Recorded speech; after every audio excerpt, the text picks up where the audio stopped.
Mga kaibigan, maligayang pagdating sa aking bagong explanation video. Ngayon ay sisimulan na natin ang talakayan tungkol sa Born to Shine. Kung nagustuhan ninyo ang video, huwag kalimutang mag-subscribe sa aming channel na Cinema Insight English. Para sa mga nanonood mula sa Facebook, ang link ng aming YouTube channel ay nasa video description. I-click lamang ang link at mag-subscribe upang makatanggap ng lahat ng mga update. Maraming salamat po sa inyong suporta. Namangha sina Minchi at Perry nang biglang dumating si Miss Vanna sa tabi ng kanilang anak na si Jenny. Sinabi niya kay Jenny na ito na ang oras upang bumangon, hindi upang magdalamhati. Ang pag-alis sa Astra M at Yumi ay magbubukas ng bagong mga pintuan.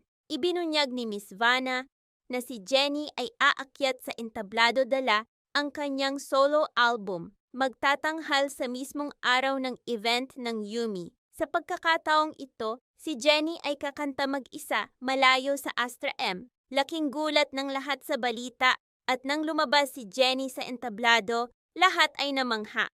Ang kanyang kagandahan ay likas. Nagulat din si Ned at nagsimulang kumalat ang mga chismis. Tinanong ni Megan kung bakit bumalik si Jenny. Pagkatapos, inanunsyo ng ilang miyembro ng Nixie na si Jenny ay bahagi na ng kanilang grupo. Magtatanghal si Jenny ng solo at hindi siya iiwan. Taliwas sa Yumi na itinapon siya matapos gamitin. Sinabi ni Megan na ito ang magpapatunay kung kaya bang itaas ni Jenny ang pangalan ng Yumi mag-isa.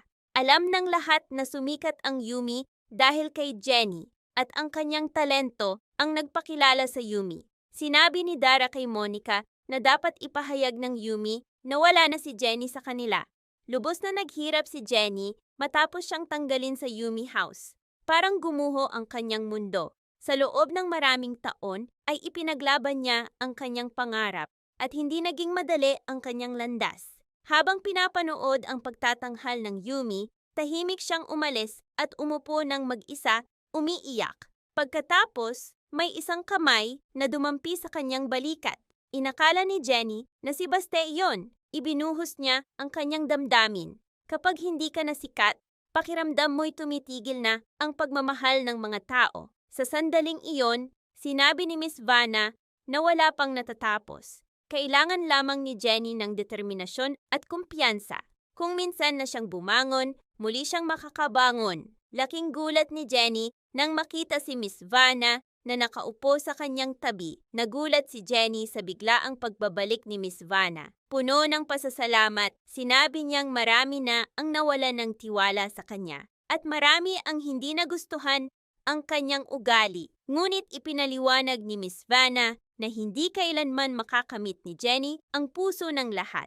Dapat niyang pahalagahan ang mga naniniwala pa rin sa kanya. Ngayon ay kailangan niyang bumangon at huwag magpaapekto sa mga salita ng iba dahil hindi titigil ang mga kritiko. Sa bagong grupo ng Yumi kung saan wala na si Jenny, inilabas niya ang kanyang solo album. Laking gulat ng lahat. Marami ang nagtatanong. Ngunit sa huli, bumalik si Jenny ng mas malakas. Umangat sa sariling pagsisikap. Marami ang humanga sa determinasyon ni Jenny. Sinabi ng mga fans na tinuruan siya ng kahirapan na malampasan ang mga pagsubok at huwag sumuko. Si Megan ay nakatali pa rin sa pangalang Halari para sa kasikatan, ngunit si Jenny ay hindi. Sa halip, lalo pang lumulubog si Megan dahil matatag si Jenny. Kaya't sinabi ni Megan kay Monica na ipahayag na hindi na muling makakabalik si Jenny sa Yumi at siya na ang bagong leader. Sagot ni Monica, hindi na kailangan, alam na ng lahat na si Megan ang leader. Ngunit hindi nasiyahan si Megan at humingi ng tulong sa kanyang ina na si Dara.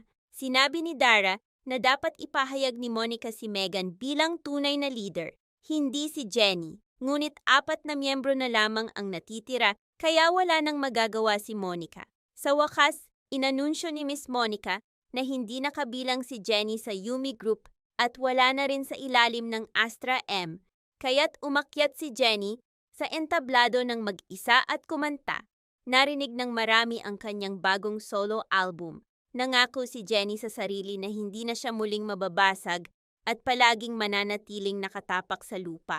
Napuno ng tuwa ang kanyang ama na si Perry at ina na si Minchie. Akala nila'y tapos na ang karera ni Jenny sa pagkanta, ngunit bumalik siya ng mas malakas, mas sikat at mas determinado. Nagpasalamat si Minchie dahil binigyan muli ng pagkakataon si Jenny tulad ng minsang ginawa ni Miss Vanna. Inamin ni Jenny na iingatan niya ang pagkakataong ito. Tuwa-tuwa si Miss Vanna dahil nakita niya ang pagsisikap at determinasyon ni Jenny. Ngayon, nakaharap kay Jenny ang tadhana at pagkakataon. Nagsimulang kumilos si Miss V upang pasikatin siya. Gayunman, sa kanyang unang pagtatanghal, marami ang hindi natuwa at bumatikos sa kanya. Ngunit binigyan siya ng lakas ni Miss V at sinabing dinadala ni Jenny ang kanyang tinig at talento sa mga tao. Hindi ito madali, kaya kailangan niya ng tiyaga. Sa paglipas ng panahon, babalik din ang mga tao sa kanya. Samantala, ayaw na ni Miss Monica na ipahayag si Megan bilang bagong leader dahil magdudulot lamang ito ng mas maraming kontrobersya tungkol kay Jenny.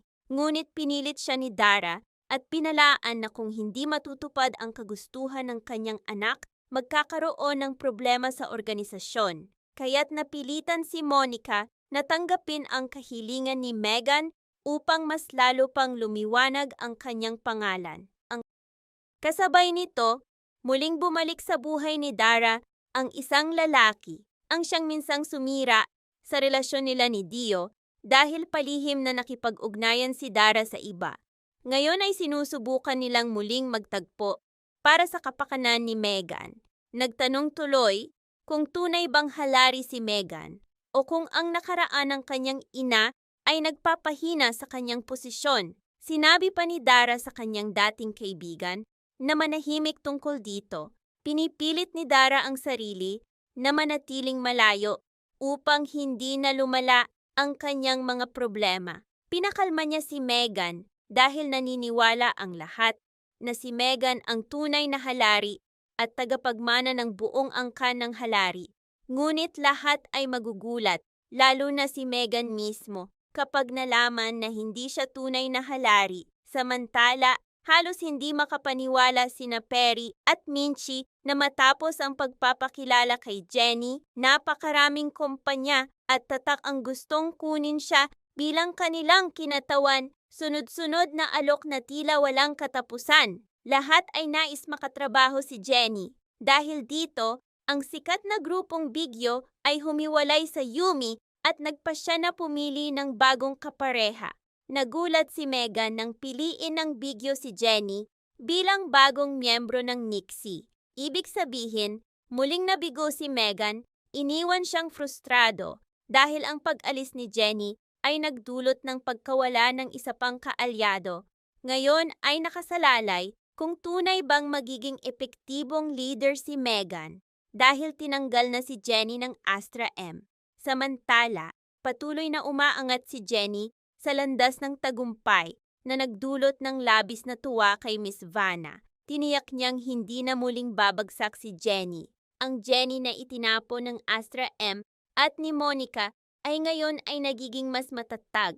Halos hindi makapaniwala sina Perry at Minchie na sumikat ng husto ang kanilang anak. Si Jenny ay kinilala na ngayon dahil sa kanyang talento, magandang tinig at nalalapit na solo performance, hindi bilang dating miyembro ng Yumi. Maraming salamat sa panunood ng buong video. Para mapanood ang susunod na episode explanation, huwag kalimutang mag-subscribe Cinema Insight English Channel.